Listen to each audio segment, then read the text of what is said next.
Is up, everyone? Welcome to Mongols, brought to you by the Beautiful Game Network. I am Mike. With me is Kev and Josh, except I think I'm pointing the wrong way. The Hounds won their season opener 3-0 against Memphis, and they are not going to lose another game this year. But first, Josh.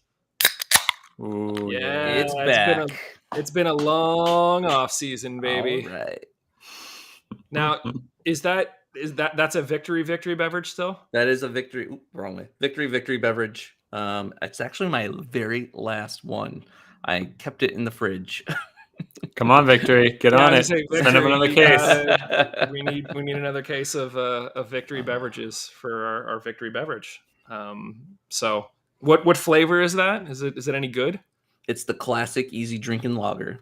It's pretty much just like perfect tailgating type of beer.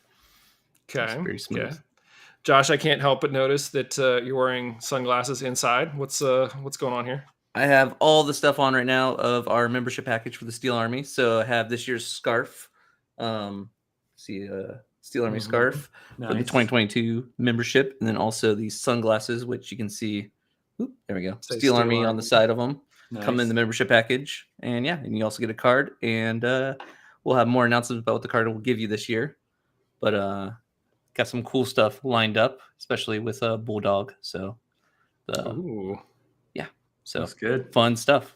Can you still join online at steelarmy.com? You can join on the website, or we actually have All Hounds Eve coming up on Friday, the Friday before the home opener. So Bulldog Pub, 7 p.m. and Morningside. Come hang out, get a membership package, have some beer before, go into the stadium tomorrow or the next day. And it's going to be a blast. Awesome. I am also wearing my Hounds uniform after much debate last week in the poll that we put up where everyone said that they would absolutely blame me if I wore it and they lost, and then they didn't lose. Now I feel like I just have to wear it every day for the rest of the season. No, so you haven't taken it off since? I've not taken it off since. So you can't shower, you can't wash it. No, I shower with it on. That's how I get it clean. So I'm just going to do that all year. So pro move right there. Pro move. Yeah, I wash with Tide, so that's how I shower. So I'm just going to wear this all the time now. So yeah, guys, I was super excited after the game and after like ruminating on everything that we saw in the game, and just super excited to talk to you guys tonight. Kev, I guess anything else going on before we like actually dive into stuff? I feel like Josh and I both had our moments to talk. Do you want to talk? You're just like shaking your head and grimacing. Let's get into it. All right. First of all, Josh, you were at Bulldog Pub. You posted some videos. What you guys like took over the pub, right? Like just people everywhere. It's so funny because like it's not the best time to have a watch party. Especially the first watch party of the year is during the same time as St. Patty's Day celebrations in Pittsburgh. So like you walk in, and first off, Jesse, the owner of Bulldog Pub, he has like taken out all the tables because they're just going to be in the way. So like all the tables are gone, and it's just straight up like a sea of green. So we get in there, and like we were slowly trickling in, and kind of like you could see like yellow and green, like it slowly like packed the green into the back, and then like the yellow was in the front of the pub until like it was half yellow, half green. That's awesome. And then he turned on all the TVs, and it was, since it was such a busy night, he didn't turn the sound on, so they had the jukebox going. But then it was obvious that the Steel Army took over the jukebox because every song that was being played was a song that was really a chant, like one of the chants that we had. Just so yeah. I thought you were gonna say it was just Hasselhoff over and over again. I was gonna say no. Bulldog for having that on play. They didn't have the Hasselhoff version, but we did play the regular version. Which was iffy. It came on. Hooked on Feeling came on. It's like, this is our victory song. We shouldn't be playing this so early, but it ended up being okay. Yeah.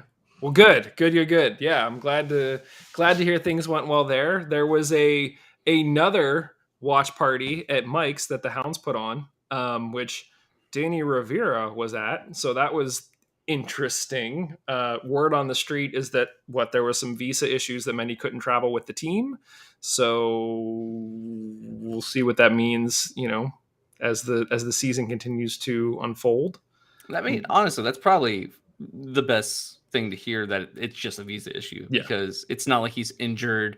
It's not like him and Bob had some, all throw out fight that, they're now not talking or something like that. It's just visa issues. So he couldn't come. So all in all, good that it's just that. Yeah. Although, if it's visa issues, I assume that it extends beyond not being able to travel with the team. I assume that means he couldn't even play if it was home.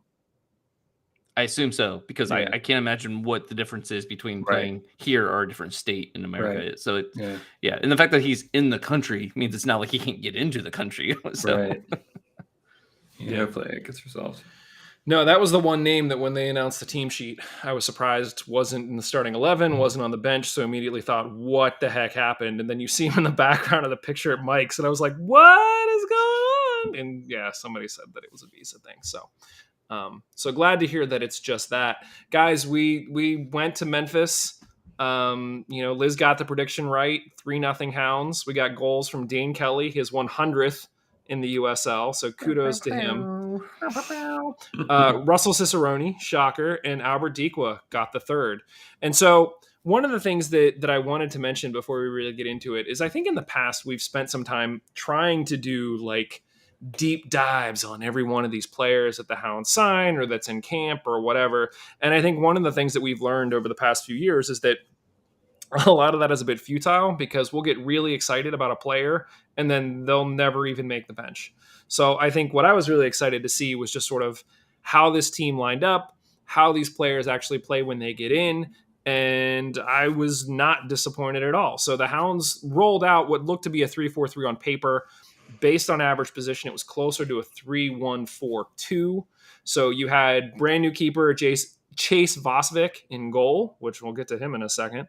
And then across the back, if you counted it as 5, you basically had Robbie Dambrot. It's not Dambro, it's Dambrot. So we didn't do the whole like North Versailles or North Versailles. It's Robbie Dambrot.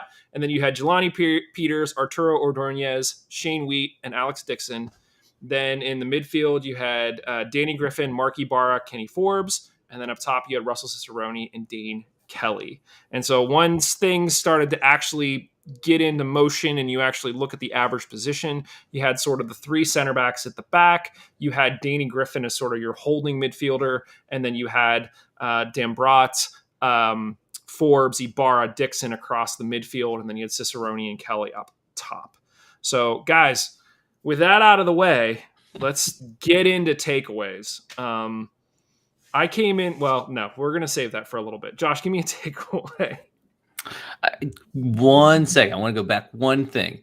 Okay. I just found this out today and I thought it was really cool. So, Dane Kelly, 100th goal. Mm-hmm. Soccer Goose, the Soccer Goose on Twitter, he was wondering how many players in North America have had 100 goals or more. Mm-hmm. So he gave out a list, and one of the people on that list was Paul Child, 102 goals in NESL.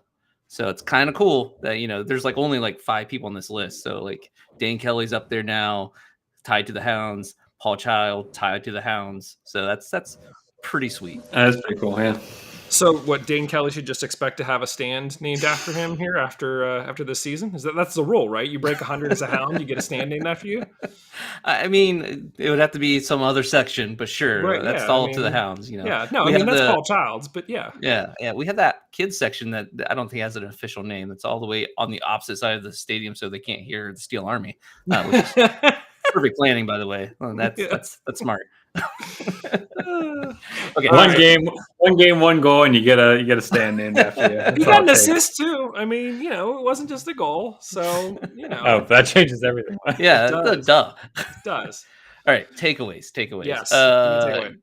Can I take the easy one first, as far as just the new kits that were surprised? Mm-hmm. That's the first time seeing those ones. They haven't like teased those at all.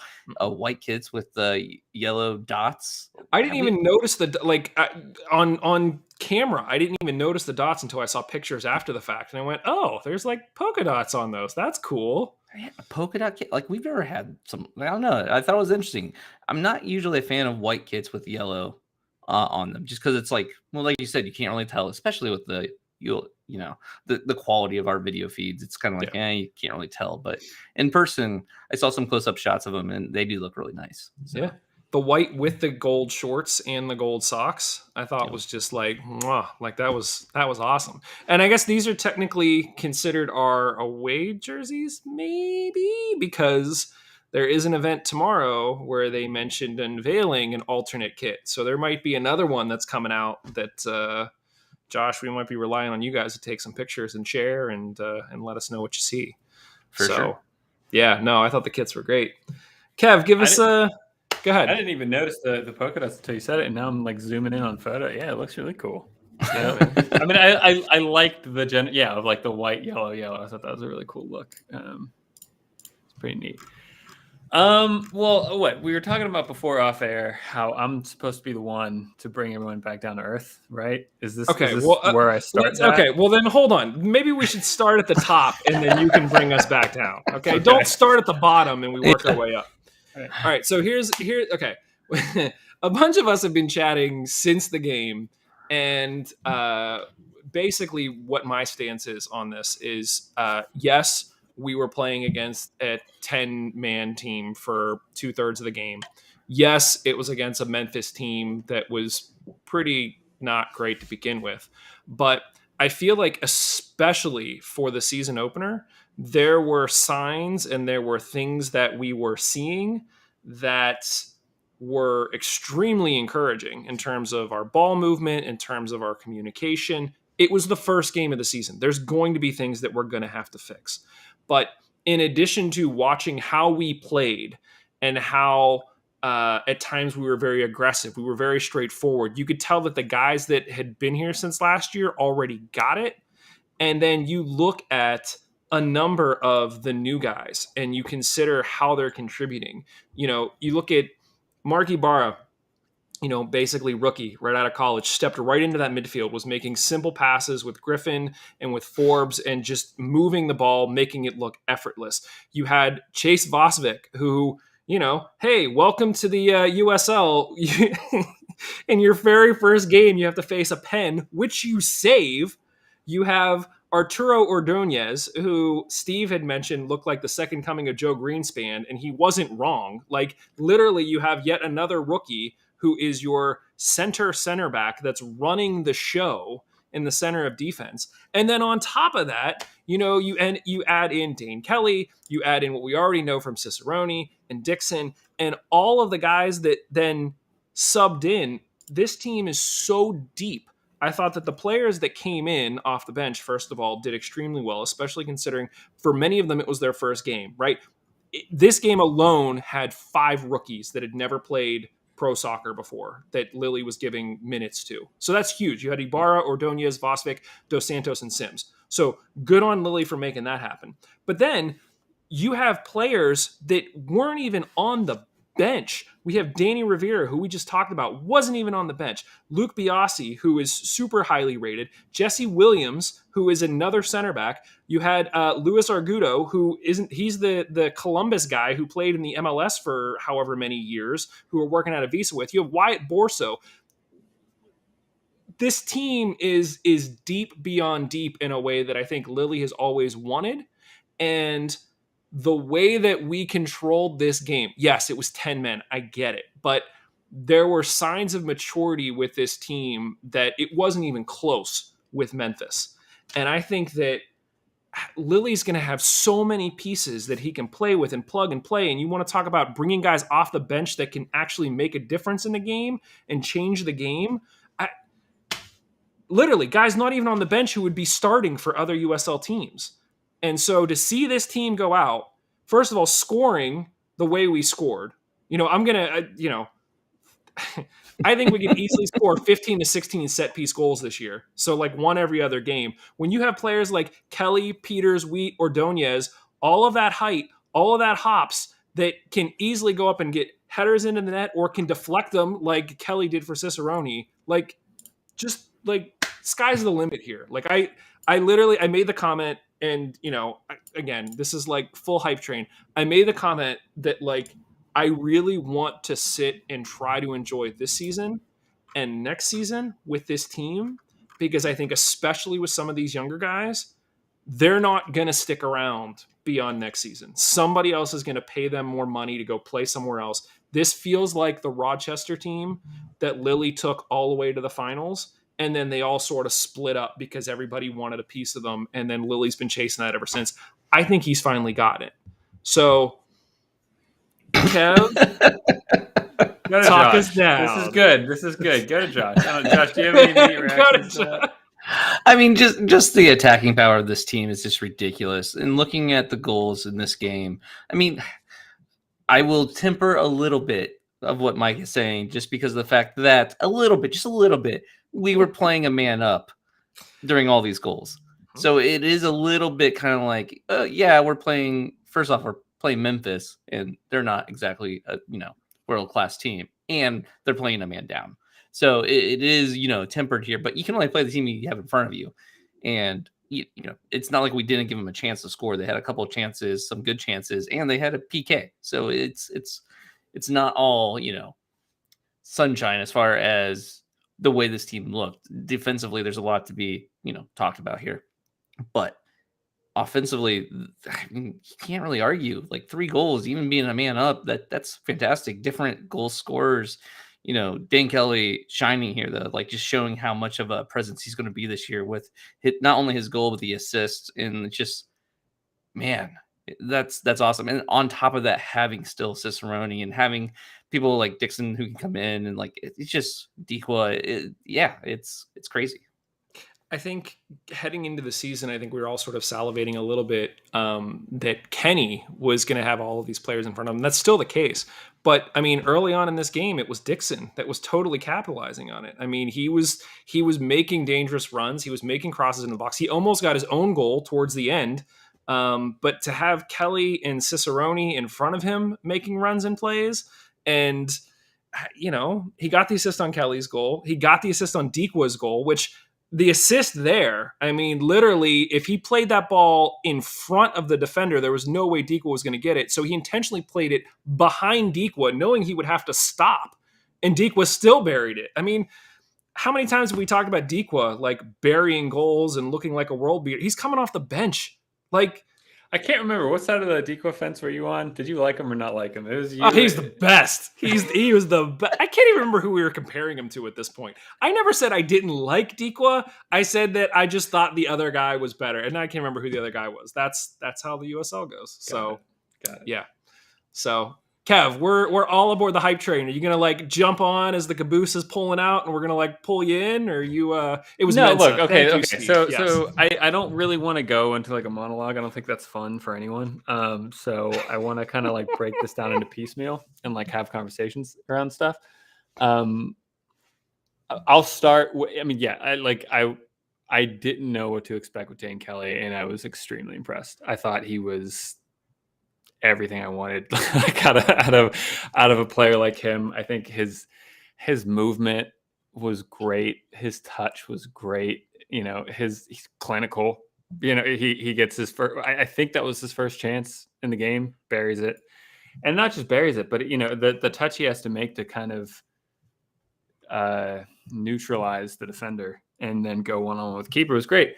Cicerone looked like he didn't have a game off. He looked fit. He looked hungry. Our attack looks really good. I'm very excited about that.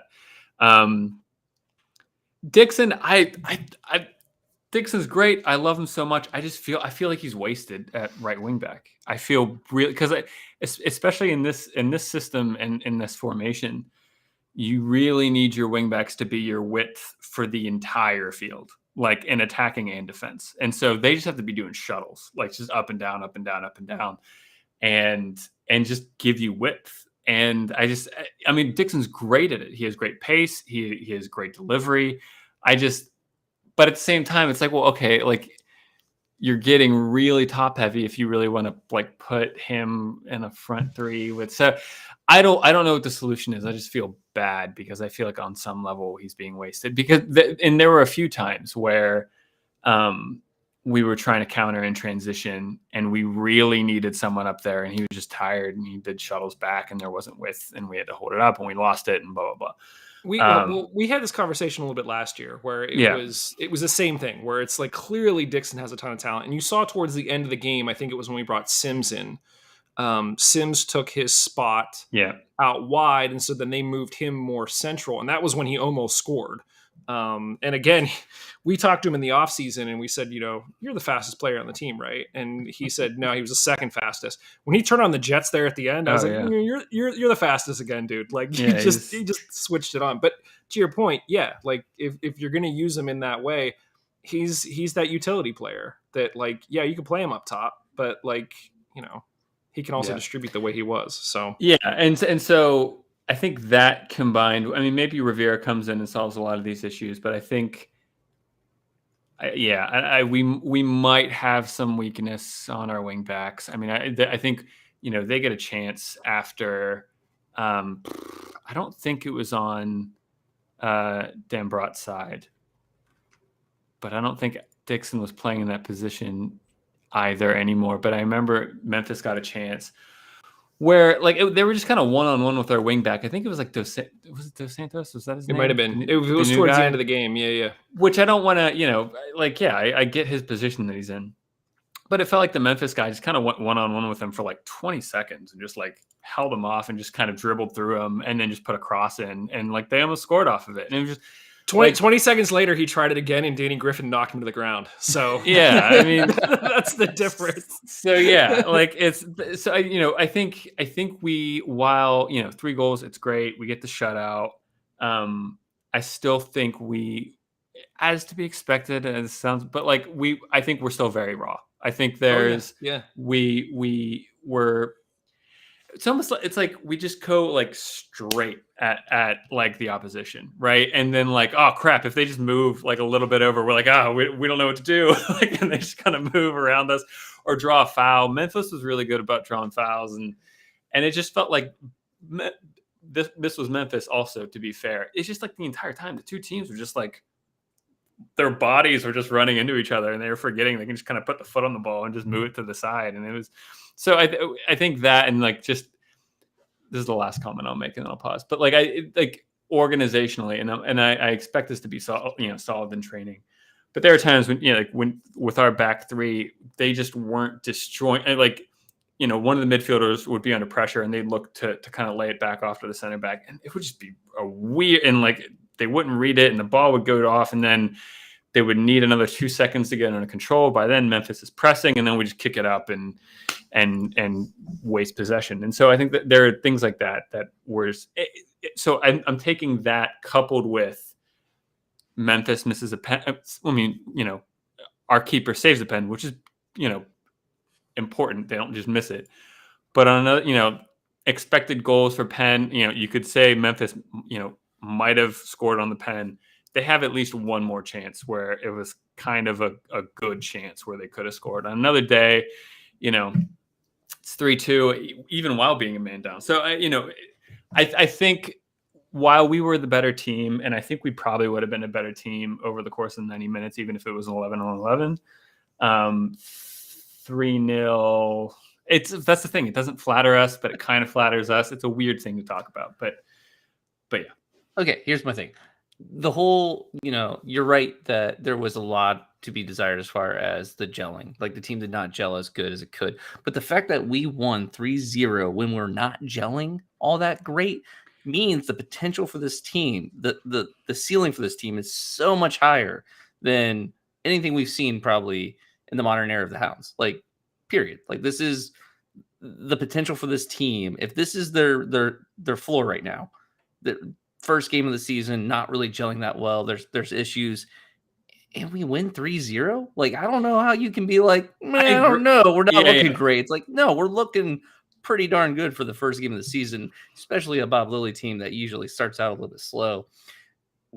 It's just ridiculous, the talent that we have, and the fact that like when this team gets rolling, which we have a great ramp up this season, like the teams we're playing first give us that opportunity to, start gelling when we need to gel. Wow.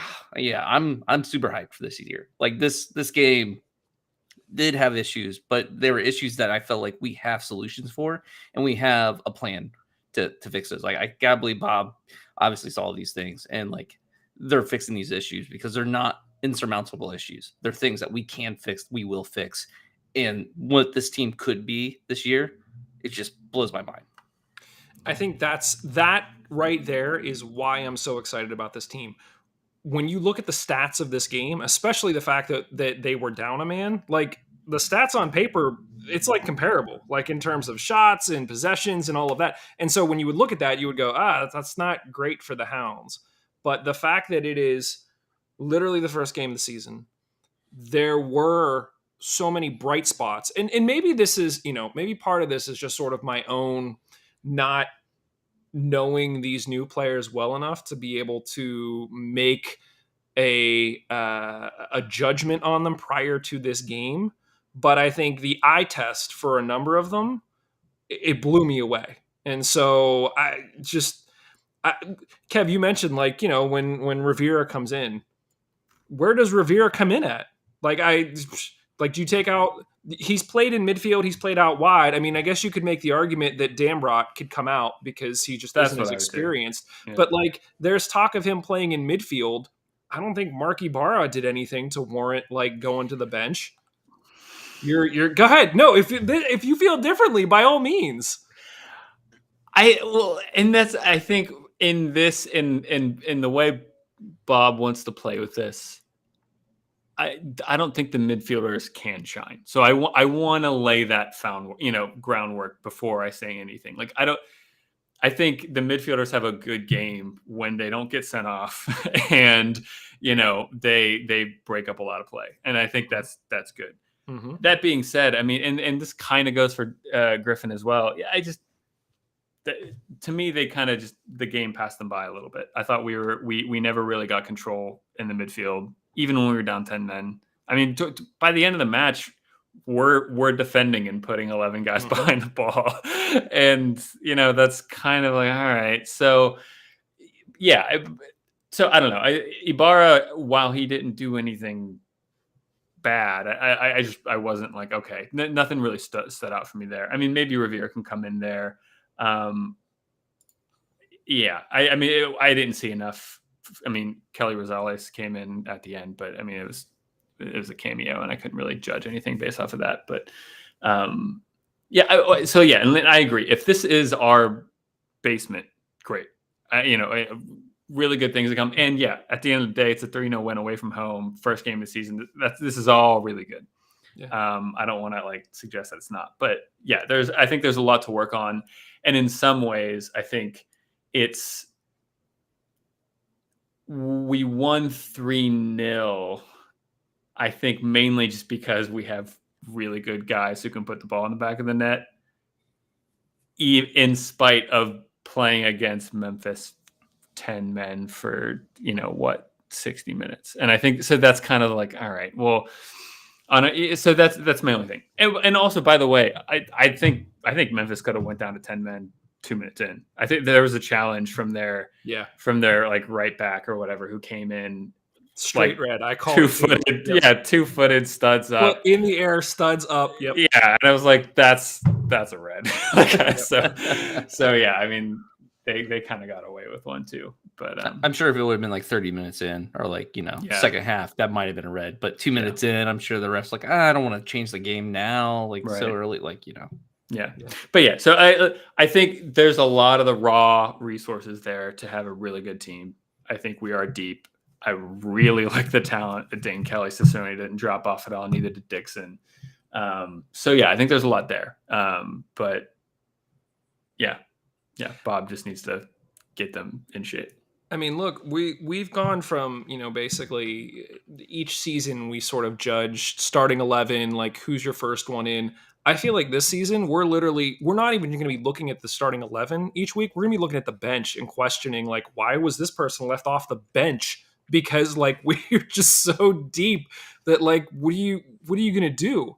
But I think that the other thing that is interesting as well is that having this many players, it very much makes me think of sort of these European teams that are dominant, and you're built for multiple games a week. You're built for, US Open Cup. You're built for all of these things because you don't need to play, you're starting 11 every single game. You have guys that can step in and make a difference, and they're all battling. That's the other thing, is that like it's not a foregone conclusion that Mark Ibarra is going to start every week. You got to go into practice and prove it because you got 3 guys behind you trying to take your spot.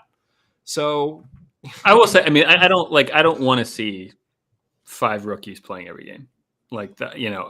I don't think we win the Eastern Conference by having Mark Ibarra starting every game. I don't think we win the Eastern, but that could be hard. Maybe Ibarra goes on to be the next Fonky Azil or whatever. I mean, that's possible. But I think especially some of the subs that came in, they felt like, okay, just fresh legs that just could run around and jam into people, which is fine. I'm all for jamming into people. Like, that's no issue. But again, from a mental standpoint, you now have 5 guys that have never played in the USL before that got their first minutes. So those jitters are gone. You got in, you played. Now, I mean, the big test will be this weekend at Highmark. Like, you're at home, you're playing in front of home fans, and that'll be another test. But once you get past this game, they're no longer, I mean, they're still considered rookies, but they all have experience now. They're all in. So, like, kudos to Lily for, understanding, yeah, we were up 3-0 at that point, or maybe we were only up 2-0 because Dequa was in for Kelly. But, like, get him in there, man, and trust in them. And clearly he trusts them, otherwise he wouldn't put them in. Whoa. Let's hold up. They played in a baseball stadium. It's barely like they played a soccer game. I don't know if you can really count that. So maybe let's actually play in feelings about, Hartford coming up. So, well, yeah, Hartford are frauds. We all know that. But yes, I do want to, let's talk about the foul that got the PK. Like, watching at the bar, it's crazy. It's hectic. We did have sound, so it's like I definitely knew it wasn't a foul as far as like he slid in or anything like that. So they called it a handball. I tried watching the replay. I couldn't really see. Did it look like a handball to you guys? Like, was there a good angle where they actually showed a handball? No, they basically, what it looked like was Ordonez just sort of slid in to get the ball, and he might have had his arm down. So when the ball came in, it like rolled off him and up his arm. And I think that's what the ref called. The player dove and rolled around like he got hurt, but clearly Ordonez got the worst of it because he got a spike to the head and his head was cut open and bleeding, and he had to go get treated for it. So who knows? I mean, okay, it was inconclusive from my view, looking through 20 Drunken Steel Army members, so I couldn't really tell what was going on. But I wasn't sure if it was actually a foul or not. It looked pretty soft from where I was sitting. Yeah, I mean, I'm trying to rewatch it now and catch. I think, I mean, and it's really hard to tell unless he was really explicit with his arm to keep the ball around him. Because the thing is, once the Memphis player goes over him, there's not really another Memphis player around. So it's not like there was another guy sitting there sniffing around who could pick up. So it's one of those things where, I thought he came in and made a great challenge. And then I was unfortunate. Like, what? Yeah. But good PK save. I mean, I think it was a terrible pen, but it was a good PK save. It absolutely was, but it was a a good PK save. Yeah. And again, we got it with a trailing leg though. Like, it was definitely like, it wasn't even like we dove, the correct direction. It was just the fact that Vosovic didn't dive too fast. So his leg was still there ready for whatever. I mean, it doesn't matter how you save it. So of course.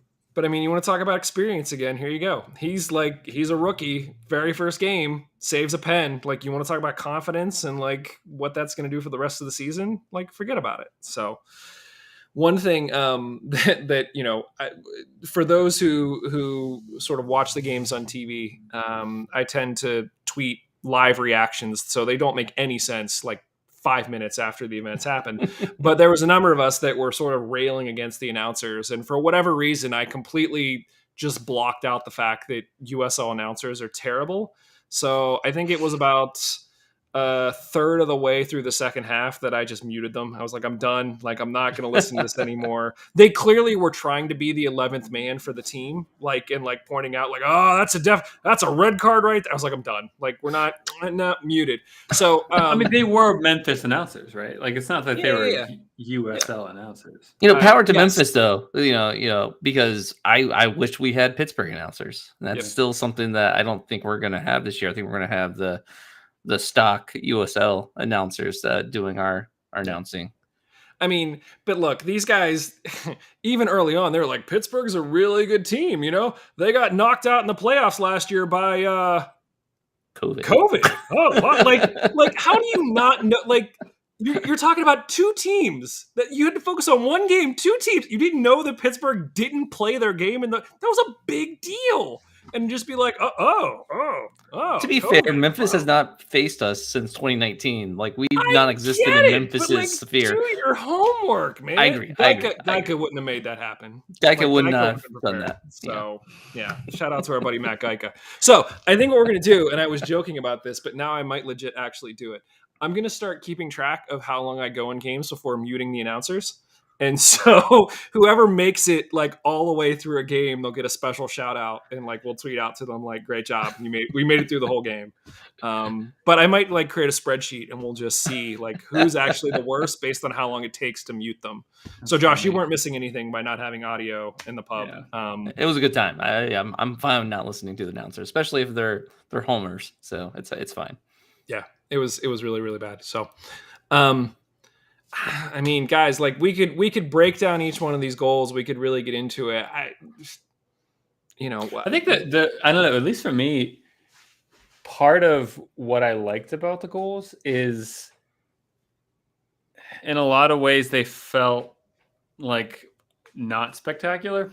I don't know. Mm-hmm. That could be doing them a little, but like well taken goals. It was kind of like, it was like efficient rather than, anything else. And I love efficient goals, right? I love where it's just the product of we're better than you over 90 minutes. And so any moment where you just have a lapse in confidence, we don't, and we just capitalize. Like Cicerone's go off the set piece. It's just so nice. Like Kelly gets the flick on, and then you always have someone making a back post run. Cicerone's right there and just taps it in. And the decoy one, just a great counter. Dixon wins the ball, goes down, and same thing with the other. I mean, the first one, yeah, it was just what I don't know what the Memphis players do, and he just boots it up out of nowhere, and Dixon, just takes it down and feeds it. So they just felt efficient, and that was really nice.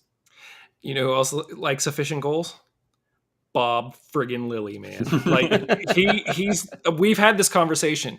Like the flashy, like one man show kind of goals are great, but you can't rely on them the way that you can rely on sort of team well worked efforts like we saw last night. And that's another Cicerone hits the post, right? Like from 22 yards or something. And it was great, but like, you can't rely on like, okay, guys, just keep it tight and Cicerone will get a 22-yarder. Like, no, like that doesn't happen. So it was good. Yeah. So Kev, I didn't hear a compelling argument for why we're gonna lose sometime this season. So I'm just gonna keep riding that. Why are we gonna lose this? I think because soccer is soccer. Is that what you're gonna say? Well, football is football. Obviously, yes. I mean, like any word. What if probabilistically, Mike? What if we were the USL Championship Invincibles?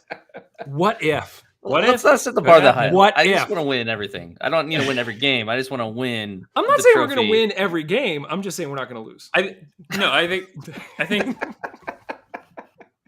this is the thing. I think we're fourth, fifth year in the Lily, and we're no longer judging this team whether or not we'll make the playoffs. We're judging this team whether or not we can win a championship. And so I think that's why that's the context of it.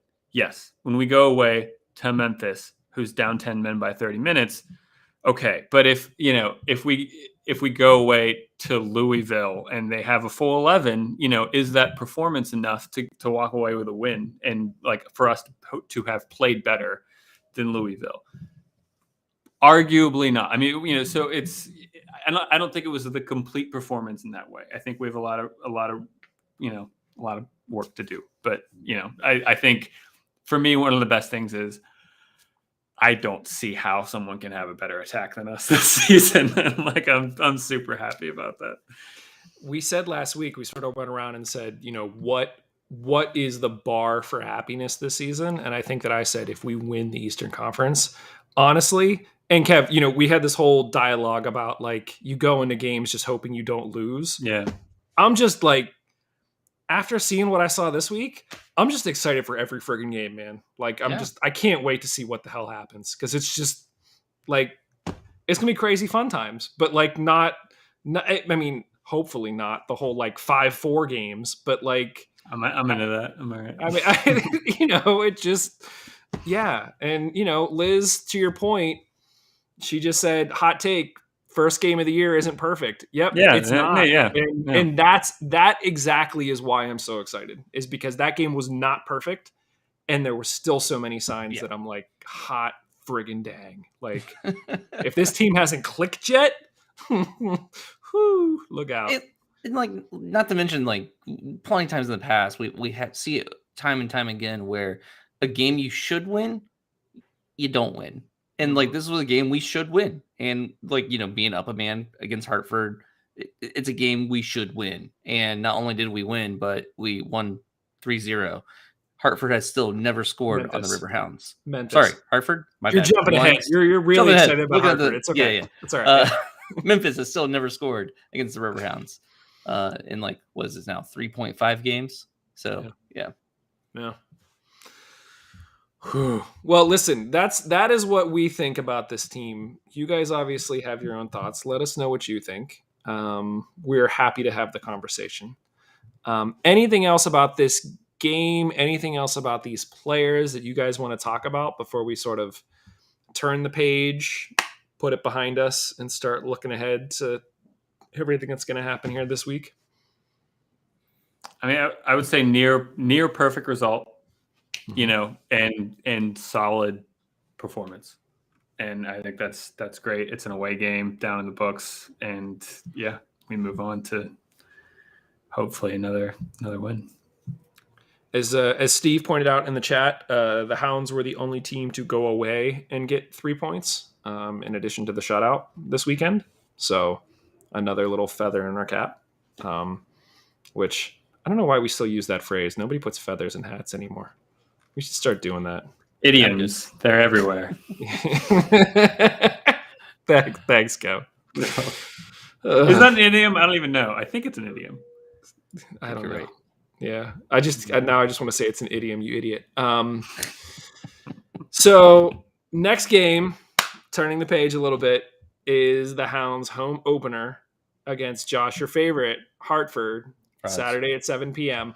Before that happens, we have All Hounds Eve. Josh, tell the fine people all about All Hounds Eve. Yeah, All Hounds Eve happening. So it's our new tradition. We're starting it. We're bringing this in. It's going to be always the night before the home opener. Get together, Steel Army, have a good time. We're pairing that with our AGM this year. So people who come to it will also be able to sign up for memberships, get their membership packages. We'll have some announcements about what the season's going to look like as far as the Steel Army goes, things we're doing, board positions, how that's shaking out. We also have voting going on for 2 member representatives. So yeah, come hang out, and we'll have emails going out here soon about, more details, but it's 7 p.m. at Bulldog Pub. And that's pretty much it as far as that goes. So that's Friday. Yeah, Friday. Saturday. When do the festivities start? 12 p.m. Early start to the tailgating. We have a chili cook-off going on. I think we have 4 people signed up right now to make chili. So we have 4 different chilies that are going to be going. I'm looking forward to that. That's gonna be a lot of fun. Starting at 12 p.m. Trying trying to think if there's anything else as far as that goes. We also have an announcement coming out as far as Tifo painting. So if you want to help us get our Tifo ready for the home opener, keep an eye out. That should be coming out later on tonight. And there's also any teases? I'm not asking for exactly what it is, but any little like hints that you could drop. You're just saying like no, you're giving us nothing. Thanks, Josh. First rule of Tifo, you don't talk about Tifo. I mean, you can't give away anything with Tifo. All right, fine. And then if you're a season ticket holder, I believe you should have an email for a Hounds event that is going to be tomorrow night, Tuesday night. Isn't it Tuesday? Yeah, it's Tuesday.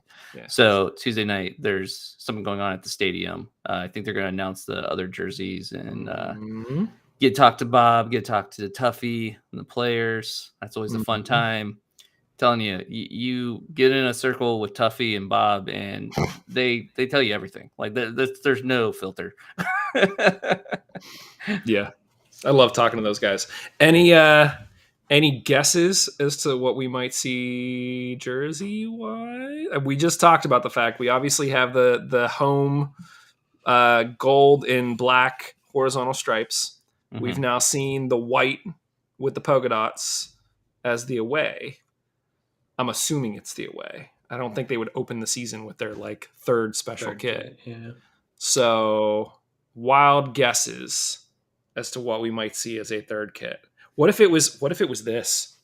I'm like leaning back and I can't. What if it was the the 70s the Steel inspired, Army 70s inspired gold circles? That'd be friggin' awesome. I think that was a 2020 membership scarf, maybe 2019. I can't remember now. Yeah, I don't know about that. That would be wild though. I have heard that there's also some keeper kits that will match the styles of like the polka dots and stuff like that.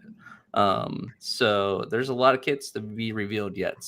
I'm excited for that. And I'm just glad to just talk to these players. They're going to be there as well. So just kind of hanging out, talking with the players.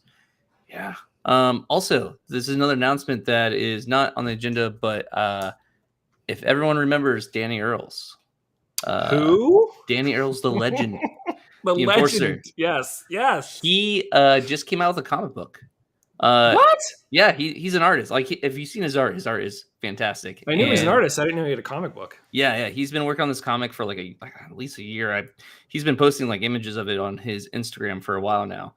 And it finally released. It's a Dublin imprint. I can't remember what they're called. I think they're called Rogue Comics. And you can order it now on their website. Shipping's a little expensive because it is coming from a ways away. So I think I ended up paying like $18 with shipping to get the comic. But I'm excited for it. I'm trying to remember. I don't think we ever had Danny on the show. That's a surprising. Yeah.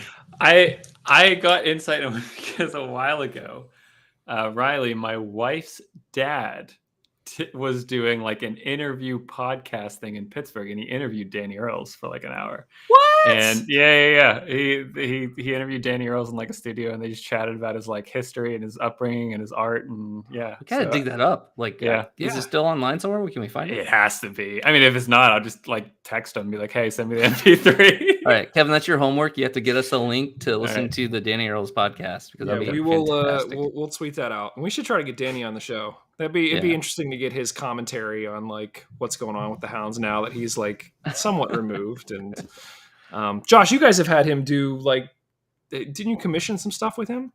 Yeah. I commissioned him to do some art that we're hanging up in our hall stairway, where it looks like family photos of comic book characters. So like they're not in their costumes, they're not like fighting crime. It's just like Bruce Wayne with his family. Obviously, this is pre-Batman.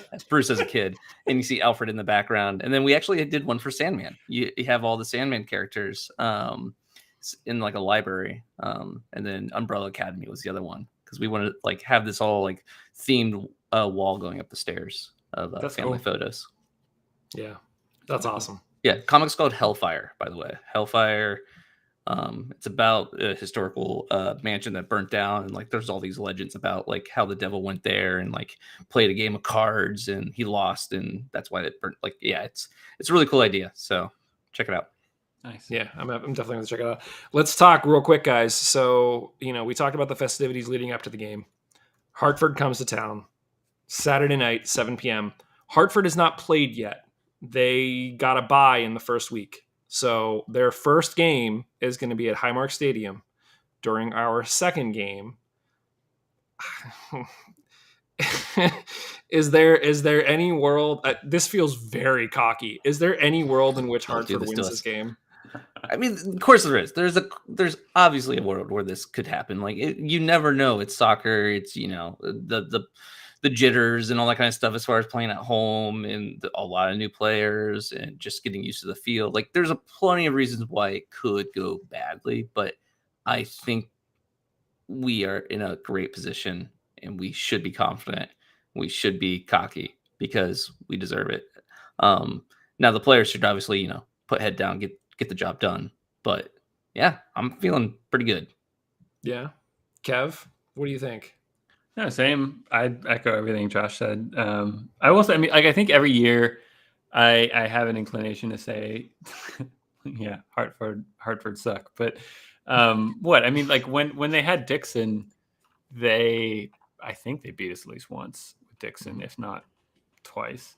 And then the next year we're like, oh, well, we took Dixon and now they're crap. And I think they still beat us at least once, and then they ended up, like in the playoffs. I forget what position. So I think I have a tendency to write them off, and they always surprise me a bit. But to try to, I don't know if I like my role going forward being the pessimistic one always, but I'll keep You don't wearing have that. to be. We can all be hype, man. It's fine. I'll keep wearing the hat for this show, and I'll just say, I mean, like, now Hartford have a chance to watch tape on us, and we don't have any tape to watch on them. So, that could be a little bit of a challenge, but no, I mean, yeah, there's no reason to not be confident. I mean, we played well. We're coming off a win, morale's high, we're home. So yeah, I mean, should be good. I saw there's a new game that's sort of like sweeping the internet, and basically what you do is you get a bunch of friends together and you make one person the pessimist, and it's their job just to rail on a topic for like 45 minutes. And so you give them a topic and they just rail on that topic for 45 minutes. Very good at this. Yeah, I was gonna say. So maybe Kev, each week we'll be like, you're the pessimist this week, and then like they got to be the argument for why the team's not gonna do well. And Laura Ellen just said, "You mean quotes word or world?" So yeah, Wordle. I mean that's kind of the way the world is you just rail about stupid things. Just a quick stat here. So we've played Hartford. Let's see here, 9 times, and we have won 6 of those, drawn twice, and Hartford has won once against us. So not too shabby. And I'm trying to think when they won against us, and that was like. I haven't seen when they won against us. When was that? Yeah, I don't even know. Fake news. Didn't happen. I guess I got that wrong. I for whatever reason, I remember having a big win against them, but then I also remember like a draw or something. Yeah, maybe I don't know. I thought it was a lot. We won 5-0 against them in 2020. Yeah, maybe that's what I'm remembering. Let's do score predictions. I am going to say 4-1 Hounds. I think they come out and feed off the crowd and just go nuts. And I'd love to say 4-0. I want to say 4-0, but I feel like we're going to get scored on eventually. We're not going to lose, but we're going to get scored on eventually. So, Kev, what are you thinking? You look deep in thought, like you're running this game through your mind, like it's FIFA. Like I think it's either 3-2 or 2-1. I am not as convinced about our defense as maybe you are, Mike, but I feel confident we're going to score goals. So I'll say 3-2. Josh, I was going to say 3-1. I think that's what I guessed for the Memphis game as well, 3-1. So I feel like I still, don't believe in our defense all the way. I think we're going to let in goals, but I also think we're going to score a lot of goals. So while I'm concerned about our defense, I'm confident about our offense to the point where I feel like that's going to offset it no matter what. I got this weird feeling that like no matter how good our offense is, like Lily's source of pride is going to be, did we get a clean sheet every week? So I feel like there's a number of managers. I think Pep is famous for saying, like, I'll get you to the final third and then like you figure it out from there. And so I think that it's a case where if we have the offense that they just go off, like, great. Lily's like, great, you guys did your job, you went off, super. But he's going to be very focused on sort of structuring the team to make sure that the other team doesn't score, or it's a low scoring game. So yeah, whether or not that we have the players to execute on that, I think we'll see. I think we do. It's going to be great.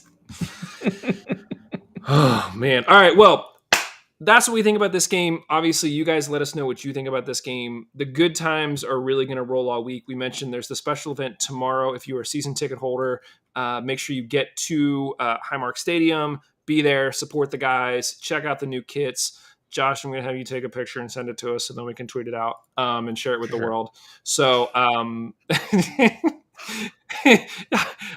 just waiting for the end of the evening. You'll be like, I forgot. Sorry. Son of a. I'm sure someone else took a picture. It's fine. Yeah, it's fine.